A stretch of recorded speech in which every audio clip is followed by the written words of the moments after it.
Après avoir effrayé les investisseurs en février en leur annonçant que les marchés allaient crier à la vente, Michael Burry et son fonds Sion Capital ont surpris tout le monde en faisant exactement le contraire au cours du premier trimestre de l'année. Dans cette vidéo, nous verrons où l'investisseur légendaire a investi au cours du premier semestre de l'année 2003 et s'il gagne réellement de l'argent grâce à ces investissements. Il y a quelques jours, les 13F, les formulaires que les fonds gérant plus de 100 millions de dollars de capital sont obligés de soumettre à la SEC chaque trimestre, ont été publiés.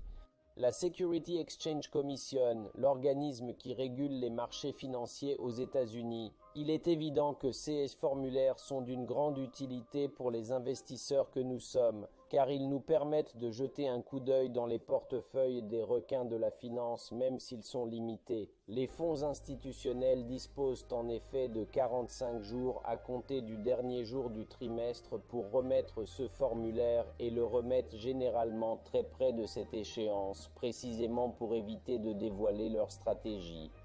C'est pourquoi les formulaires des grands investisseurs tels que Warren Buffett avec Berkshire Hathaway ou Bridgewater de Ray Dalio ont tous été remis à la mi-mai. Une autre limite de ces formulaires est que les investisseurs institutionnels sont obligés de divulguer leurs transactions haussières et leurs avoirs en portefeuille, mais n'ont aucune obligation de divulguer leurs positions courtes baissières. Mais venons-en à Sion Capital de Michael Burry.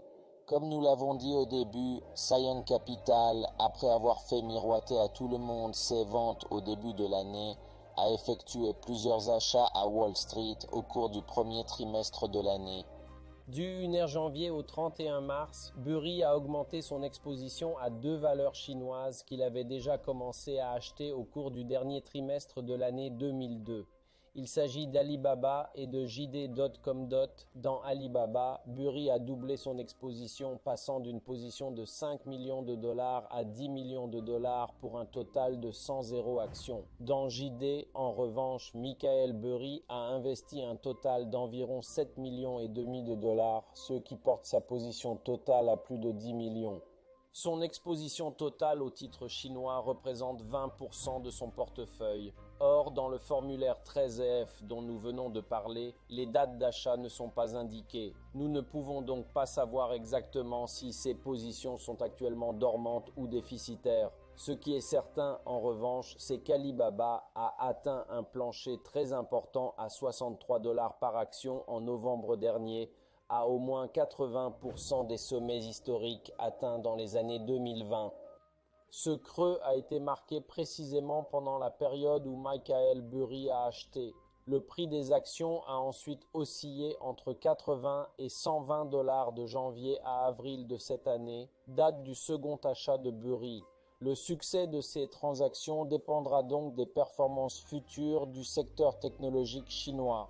Après avoir atteint des sommets de plus 90%, ce secteur se négocie aujourd'hui à environ plus 40% par rapport au creux de novembre dernier et à peu près au même prix qu'en janvier.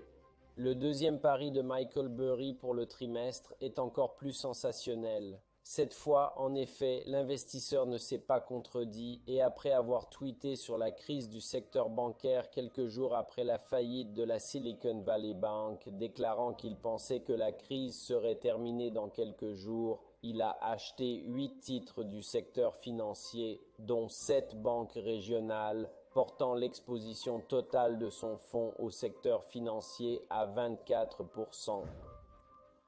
L'achat le plus sensationnel a été celui de la First Republic Bank.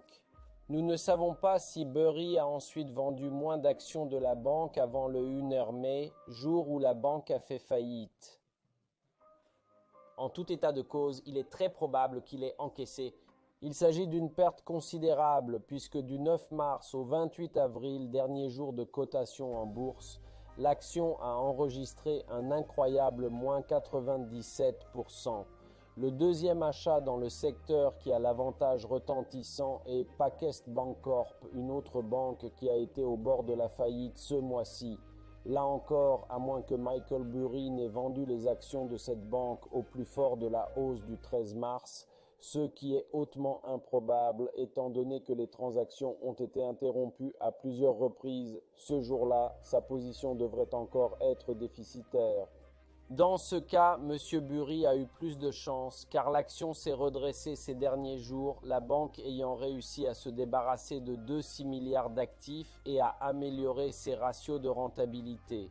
D'une manière générale, cependant, on peut dire que même cet investissement a peu de chances de se révéler positif à ce jour, car l'indice des banques régionales est toujours inférieur à ses prix du 31 mars. La dernière transaction notable réalisée par Michael Burry est l'achat de 100 actions de Zoom pour un total d'environ 7 millions de dollars, soit 7% du portefeuille.